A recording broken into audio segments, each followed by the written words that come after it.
नमस्कार, आप देख रहे हैं प्राइम न्यूज। मैं हूं राजेश कुमार। वक्त उत्तराखंड प्राइम का है। चमोली हादसे के बाद से तपोवन टनल में लगातार रेस्क्यू जारी है। इस बीच मौके पर रेस्क्यू के काम का जायजा लेने के लिए टनल के अंदर डीएसपी पहुंचे। वहीं डीएसपी ने रेस्क्यू के काम को देखा और जरूरी दिशा निर्देश दिए। डीएसपी के साथ मौके पर जिलाधिकारी भी मौजूद रहे।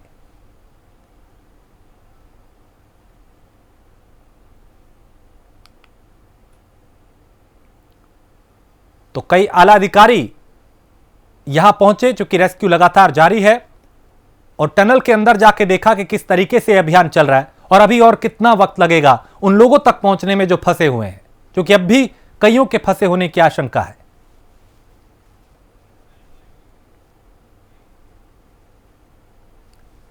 चमोली में ऋषिगंगा के करीब 7 फरवरी को हुई आपदा में एक ही परिवार के 3 नौजवान टनल के अंदर फंसे हैं। इन 3 लड़कों का भी अब तक कोई सुराग नहीं लगा। जानकारी के मुताबिक ये तीनों युवा सुरंग के अंदर टी पॉइंट पर ही वेल्डिंग का काम कर रहे थे, लेकिन हादसे के बाद से लापता है। उनकी तलाश भी लगातार जारी है। तो कई लोग अब भी टनल में फंसे होने की आशंका है, कई अभी लापता है। तलाश जारी है, रेस्क्यू ऑपरेशन जारी है।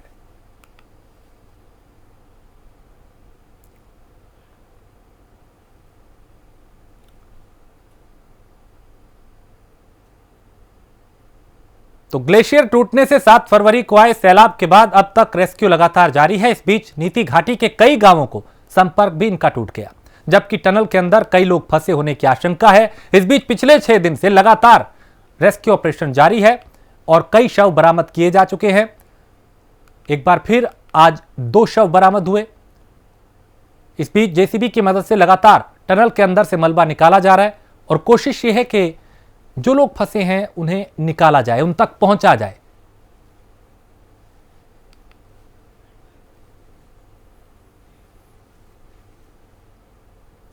आम आदमी पार्टी के प्रदेश अध्यक्ष एसएस कलेर ने एक बयान जारी करके आम आदमी पार्टी के राज्यसभा सदस्य संजय सिंह का आभार व्यक्त किया। दरअसल राज्यसभा में शून्यकाल के दौरान उत्तराखंड के चमोली में आई प्राकृतिक आपदा का जिक्र संजय सिंह ने किया था और केंद्र सरकार से हादसे में पीड़ित 2 लाख की जगह कम से कम 25-25 लाख रुपए मुआवजा देने की मांग की थी। वहीं आपदा से चल रहे रेस्क्यू ऑपरेशन में तेजी लाने की बात भी कही। इस पर अब आम आदमी पार्टी के प्रदेश अध्यक्ष ने संजय सिंह का शुक्रिया अदा किया। जब कोई सांसद चुना जाता है किसी संसदीय क्षेत्र से, तो उसकी जिम्मेदारी होती है कि उसके संसदीय क्षेत्र में या उसके प्रदेश में कोई बड़ी आपदा आई हो, उस बात को वो राज्यसभा लोकसभा दोनों जगह मजबूती से उठाए जहां भी उसे मौका मिले। लेकिन बड़ा दुर्भाग्य है कि जो उत्तराखंड के हमारे सांसद हैं, सारे के सारे बीजेपी के सांसद हैं, चाहे वो राज्यसभा में है चाहे लोकसभा सांसद हैं, वे केवल अपनी पार्टी का गुणगान करते हैं वहाँ पे कि मोदी जी ने ये कर दिया, मोदी जी ने वो कर दिया। अरे भाई, ये मौका गुणगान करने का नहीं है। हमारे सांसद जो संजय सिंह जी हैं, उनसे कुछ सबक सीखिए। सबसे पहले तो मैं ये कहूँगा कि ये उत्तराखंड के लिए अच्छे संकेत नहीं है, और जिस प्रकार से ये चमोली में जो त्रासदी हुई है, आपदा आई है, तो इसमें अभी भी जितने लोगों की तो हताहत हुई है, इतने लोगों के लिए सरकार ने अपनी तरफ से ऐसा कुछ किया नहीं है। क्योंकि इनको जो मुआवजा दिया जा रहा है ये बहुत ही तुच्छ मुआवजा है, क्योंकि जिसके परिवार का मुखिया खोया है, जो बेचारा लेबर का काम करता है, तो 2 लाख रुपये राज्य सरकार की तरफ से और 2 लाख रुपए केंद्र सरकार की तरफ से उसको मुआवजा दिया जा रहा है, जो कि अनुचित नहीं है। क्योंकि आज की स्थिति और परिस्थिति में बहुत ही कम मुआवजा है। तजाकिस्तान में शुक्रवार को आए भूकंप के झटके उत्तराखंड में भी महसूस किए गए। उत्तराखंड में कई जगह भूकंप के झटके महसूस किए गए और भूकंप की खबर मिलने के साथ ही राज्य के कई इलाकों में लोगों के बीच दहशत फैल गई। इस बीच रुड़की के वैज्ञानिकों ने इस भूकंप को लेकर रिसर्च की और भूकंप की वजह का पता लगाया। वैज्ञानिकों के मुताबिक उत्तराखंड में महसूस हुए भूकंप के झटके तजाकिस्तान में रेक्टर स्केल पर 6.2 तीव्रता से आए भूकंप की वजह से महसूस हुए।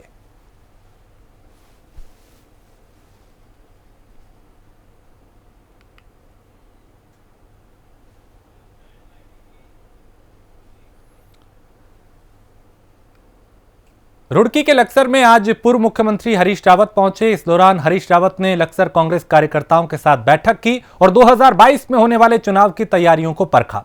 इस बीच चमोली हादसे के बीच बनी झील को लेकर उन्होंने सरकार पर निशाना साधा और इस मामले में भी काफी देर तक लापरवाही करने का आरोप लगाया। इसके साथ ही किसानों को लेकर हरीश रावत ने कहा कि किसानों से नौजवान से भी यहां पे हर कोई पीड़ित है, परेशान है। तो उन्होंने कहा कि जो किसान, नौजवान और युवाओं से लड़ा है उसका घमंड चूर हुआ है। और हरीश रावत ये कहते नजर आए कि सरकार को तीनों नए कृषि कानून वापस लेने चाहिए।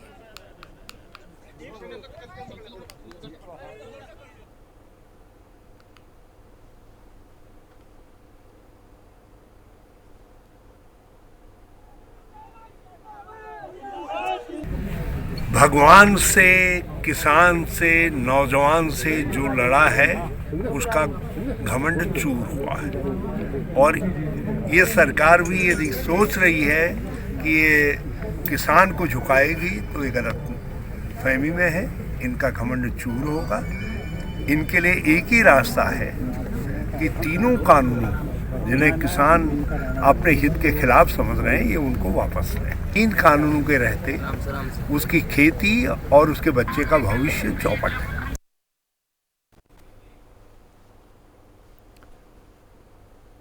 लालकुआं में कांग्रेस कमेटी की दूसरी बैठक का आयोजन हुआ। इस बैठक में विधानसभा प्रभारी विजय चंद्रा शामिल हुए।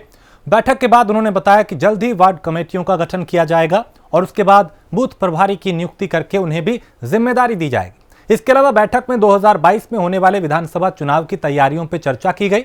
साथ ही ये बताया गया कि बूथ प्रभारी अपने पूरे बूथ पर घर घर जाकर पार्टी को मजबूत बनाने के लिए काम करेंगे। इसके साथ ही बैठक में आने वाले समय में बीजेपी सरकार को अलग अलग मुद्दों पर कैसे घेरना है, इस रणनीति पर भी चर्चा की गई। वहीं कांग्रेस ने आने वाले वक्त में बेरोजगारी, पेट्रोल डीजल समेत कई मुद्दों पर सरकार को घेरने की रणनीति तैयार की है।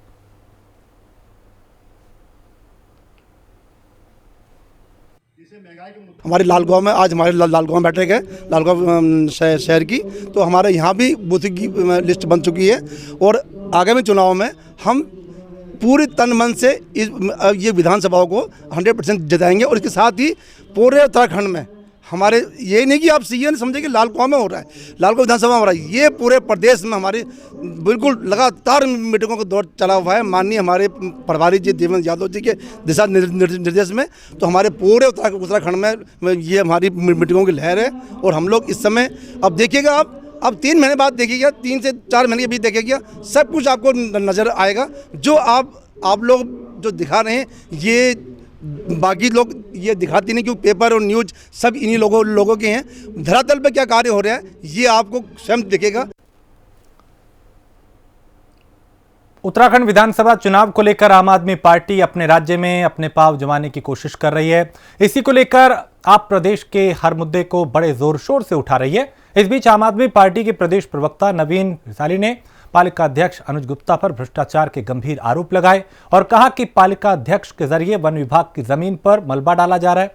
वहीं जब जांच की बात आई तो रातों रात जेसीबी लगाकर मलबे को हटा दिया गया।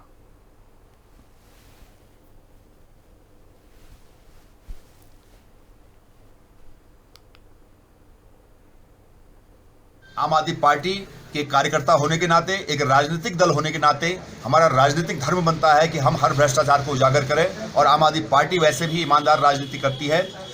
जो यहाँ पर नगर पालिका अध्यक्ष हैं अनुज गुप्ता जी, और जो नगर पालिका है आज यहाँ पर भ्रष्टाचार का अड्डा बन चुकी है। आप देख रहे हैं कि नगर पालिका का मलबा उठाया जाता है। नगर पालिका अध्यक्ष के घर के बगल में सरकारी नाला है, उसको पाटने की कोशिश की जाती है और देर रात में वहाँ जेसीबी ताबड़तोड़ चलती हैं और जब हल्ला गुल्ला किया जाता है तो जेसीबी गायब हो जाती हैं। ये काम दिन में क्यों नहीं किया जा रहा है? हमने मौके का मुआयना किया, हमारे पास वहाँ से तस्वीरें आई। उन तस्वीरों के आधार पर हम रात को वहाँ पर गए, कल रात हमने वहाँ पर किया और वहाँ पर साफ दिख रहा था कि जेसीबी चली हैं और जेसीबी वहाँ से गायब हुई हैं। उत्तराखंड के पूर्व मुख्यमंत्री हरीश रावत के करीबी रहे अतुल जोशी ने कांग्रेस का दामन छोड़कर आम आदमी पार्टी का दामन थाम लिया है। दिल्ली में मुख्यमंत्री अरविंद केजरीवाल ने अतुल जोशी को आम आदमी पार्टी की सदस्यता दिलवाई। वहीं अतुल जोशी ने बताया कि वो कांग्रेस में लंबे समय से चल रहे भेदभावपूर्ण रवैये से नाखुश थे। इसी के चलते उन्होंने कांग्रेस का साथ छोड़ा। इसके साथ ही अब अतुल जोशी की नई राजनीतिक पारी आम आदमी पार्टी के साथ शुरू होगी। उन्होंने दावा किया है कि आम आदमी पार्टी के साथ मिलकर वो उत्तराखंड के विकास के लिए हर मुमकिन कोशिश करेंगे।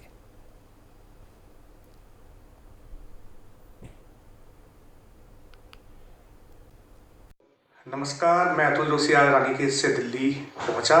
दिल्ली पहुंचने के बाद आज मेरी मुलाकात दिल्ली के माननीय मुख्यमंत्री अरविंद केजरीवाल जी के साथ हुई। उनके साथ विधानसभा स्पीकर श्री रामनिवास गोयल जी भी मौजूद थे। उत्तराखंड के विषय में कई चीज़ों में माननीय मुख्यमंत्री जी के साथ मेरी चर्चा हुई और मुझे लगा कि उत्तराखंड का जो विजन वो बहुत बेहतरीन है।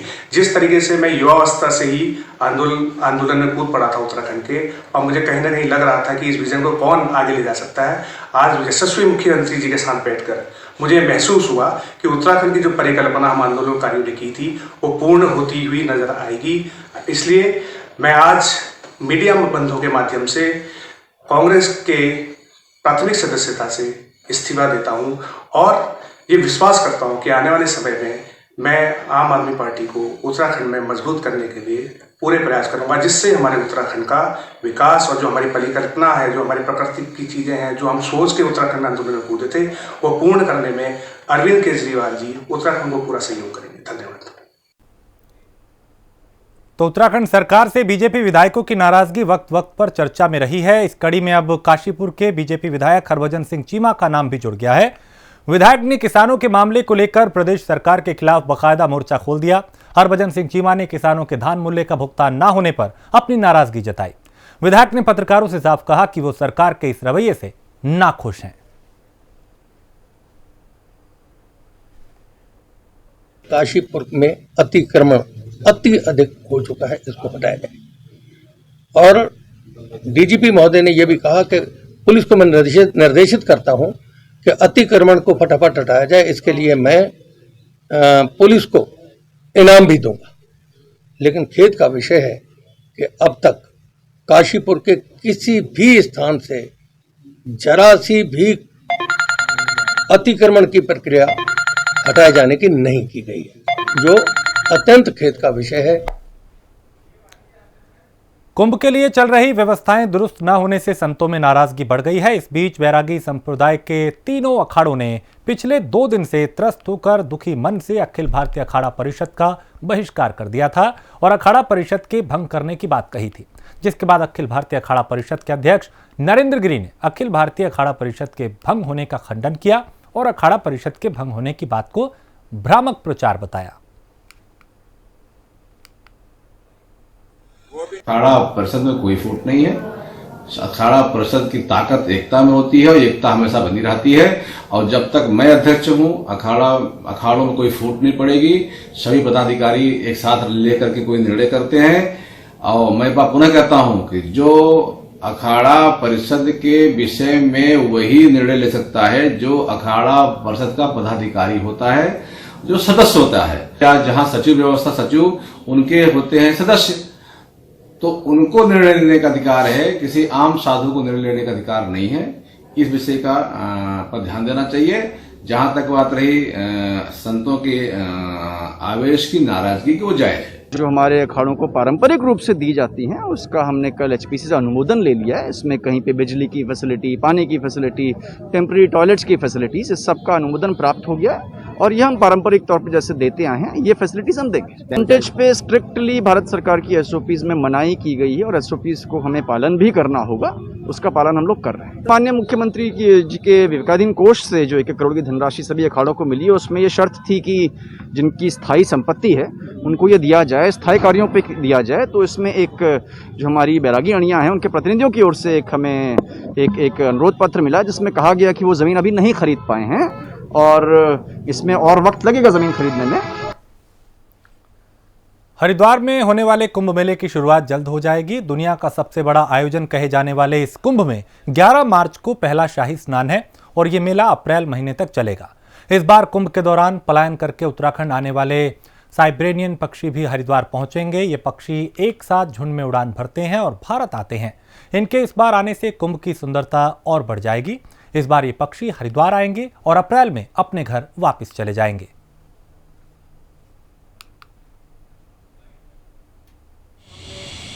पक्षियों के जो यहाँ पर दूर देशों से आते हैं, साइबेरिया से आते हैं, साइबेरिया के बाद मंगोलिया से आते हैं, चाइना से आते हैं, नेपाल से आते हैं, रशिया के दूसरे पार्ट से आते हैं, कजाकिस्तान से आते हैं, तुर्किस्तान से आते हैं। तो बहुत अनेकों देशों के पक्षी सेंट्रल पाथवे से हमारे हिंदुस्तान की सरजमी पर अपना शीतकालीन प्रवास के लिए आते हैं और फिर ये जैसे ही शीतकाल समाप्त हो जाता है, बसंत के उपरांत मार्च अप्रैल में ये अपने स्वदेश की यात्रा पूरी कर लेते हैं।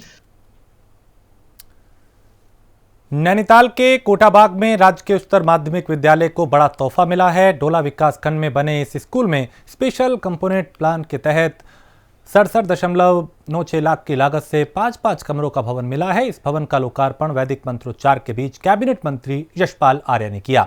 इस दौरान इलाके के लोगों और जनप्रतिनिधियों ने फूलमालाओं से मंत्री यशपाल आर्य का स्वागत किया।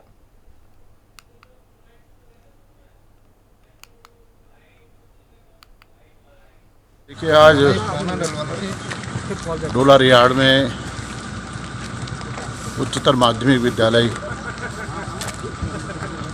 के नवनिर्मित भवन का लोकार्पण हुआ है। यहाँ पर विद्यालय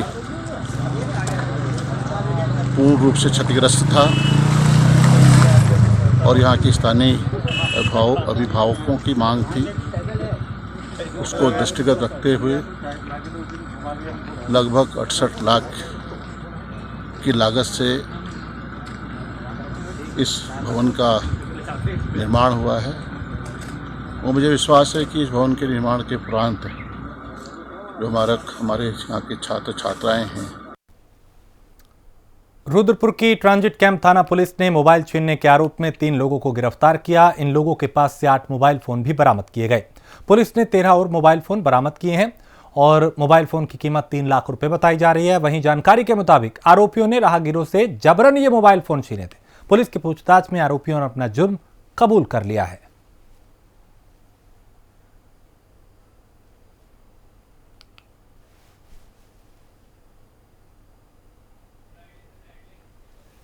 तो 3 लाख के मोबाइल बरामद किए गए हैं। मोबाइल चोर के जो गिरोह है उसका खुलासा हुआ है और यहाँ पे कुछ चोरों को जो झपट मार हैं उनको पुलिस ने पकड़ा है। अब इनसे पूछताछ की जा रही है ताकि इनके गिरोह के दूसरे लोगों तक पहुंचा जा सके, उन्हें शिकंजे में लिया जा सके और ये पता चल पाए कि अब तक कहां-कहां किन-किन लोगों को ये शिकार बना चुके हैं, किन-किन के मोबाइल छीन चुके हैं। क्योंकि पिछले कई दिनों में कई ऐसी घटनाएं हुई जहां मोबाइल छीन लिया गया, मोबाइल पे झपटमारी हुई, मोबाइल को चुरा लिया गया।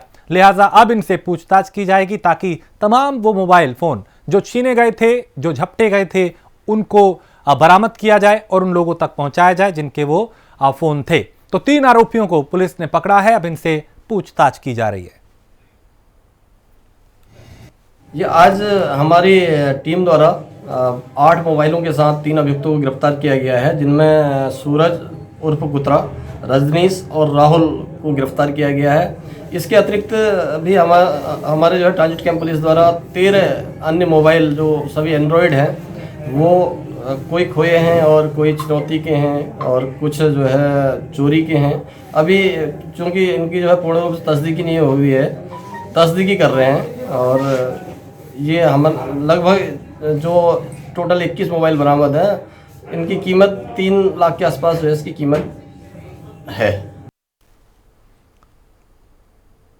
मसूरी में पालिका प्रशासन ने स्वच्छता को लेकर नया अभियान शुरू कर दिया है। इस अभियान के तहत देश में हर रविवार को एक खास कार्यक्रम आयोजित किया जाएगा जिसमें लोगों को स्वच्छता की अहमियत बताई जाएगी और साफ सफाई के फायदे गिनाए जाएंगे। हर रविवार को होने वाले इस कार्यक्रम में हर बार थीम अलग अलग होगी। इस कार्यक्रम में शहर के युवाओं, विद्यार्थियों समेत आम लोगों ने काफी दिलचस्पी दिखाई है। यह कार्यक्रम स्वच्छ भारत मिशन की तरफ से 3 महीने के तैयार विशेष कार्यक्रम के तहत किया जा रहा है। मसूरी के अधिशासी अधिकारी आशुतोष सती ने बताया कि भारत सरकार और शहरी कार्य मंत्रालय की तरफ से इससे संबंधित शासनादेश निकायों को भेजे गए हैं। इसमें फरवरी, मार्च और अप्रैल महीने तक कार्यक्रम लगातार चलाने की बात कही गई है।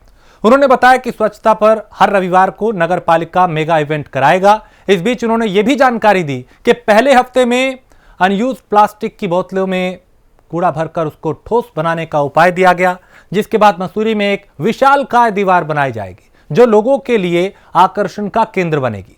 यह भी कहा कि हर रविवार को स्वच्छता से संबंधित इवेंट आयोजित किए जाएंगे। इसमें कर्मचारियों की टीम हरे, नीले और काला डस्टबिन लेकर लोगों के बीच जाएगी। उन्हें सूखे गीले कूड़े के अलावा ई वेस्ट और प्लास्टिक वेस्ट अलग करने के बारे में जागरूक किया जाएगा। साथ ही स्लोगन राइटिंग प्रतिस्पर्धा होगी और बेस्ट स्लोगन चुनकर अवार्ड दिया जाएगा, उन्हें सम्मानित किया जाएगा।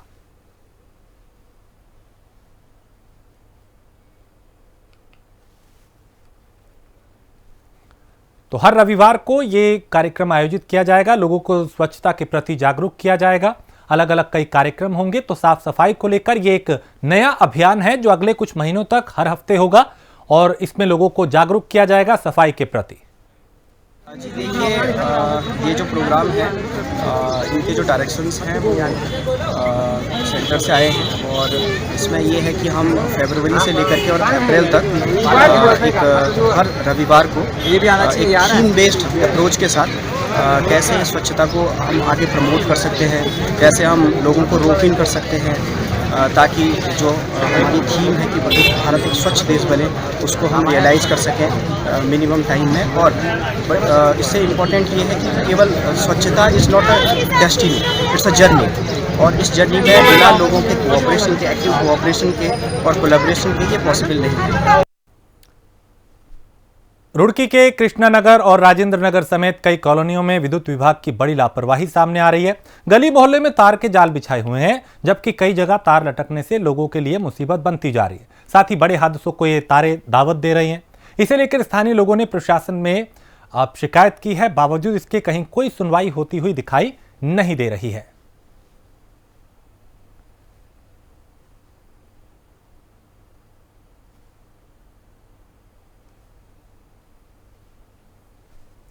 तो लोगों ने समाधान की गुहार लगाई है, लेकिन यहां पे ये जो तार लटके हुए हैं ये बड़े हादसे को दावत दे रहे हैं और किसी भी वक्त यहां पे कोई भी हादसा हो सकता है। तो बिजली विभाग की जो लापरवाही है वो सामने है। कृष्णानगर गली नंबर 25 में अगर बात करें विद्युत विभाग की लापरवाही की तो साफ तौर पर देखा जा सकता है कि यहाँ पर तारों का किस तरह से जाल बिछा हुआ है और तार बिल्कुल सड़क को छू रहे हैं। हालांकि इसमें कहीं ना कहीं देखने को मिल रहा है कि एक रस्सी भी बंधी हुई है। अगर कोई बच्चा इसको खींच दे या छू ले तो उसका क्या हाल होगा ये बिल्कुल आप अंदाज़ा लगा सकते हैं। तो कितनी बड़ी लापरवाही मानी जा रही है इस विभाग की। और इस रेंज में जो भी जीआई या एसडीओ आते हैं क्या बिल्कुल लापरवाह बने हुए हैं। उन्हें कोई चिंता नहीं कि यहाँ पर किस तरह से उन्होंने विद्युत विभाग के कनेक्शनों का बुरा हाल किया हुआ है। तार किस तरह से गली में आप सामने भी देख सकते हैं किस तरह से यहाँ पर तार ज़मीनों को छूते हुए लटक रहे हैं। तो कहीं ना कहीं बड़े हादसे को जो है न्योता देते नज़र आ रहे हैं। और इससे भी कई हादसे इस तरह के विद्युत विभाग की लापरवाही से हो चुके हैं, पर अब तक विद्युत विभाग इससे कोई सबक नहीं ले रहा। एक बड़ी जो है अफसोस वाली बात ये होगी कि कर्मचारियों को और अधिकारियों को सूचित भी किया जाता है, ग्रामीणों क्षेत्रवासियों के बकौल पर उनको अब तक इसका कोई एहसास नहीं और ना ही इन तारों को वो ऊपर कर पा रहे हैं। तो कहीं ना कहीं कोई बड़ा हादसा कभी भी घट सकता है। इस बात से लापरवाह बने हुए हैं। इसका जिम्मेदार कौन होगा ये कहना बहुत ही मुश्किल है। मैं अरशद हुसैन, प्राइम न्यूज़, रुड़की। और इसी के साथ इस बुलेटिन में फिलहाल इतना ही। देश प्रदेश की बाकी खबरों के लिए आप देखते रहिए प्राइम न्यूज़।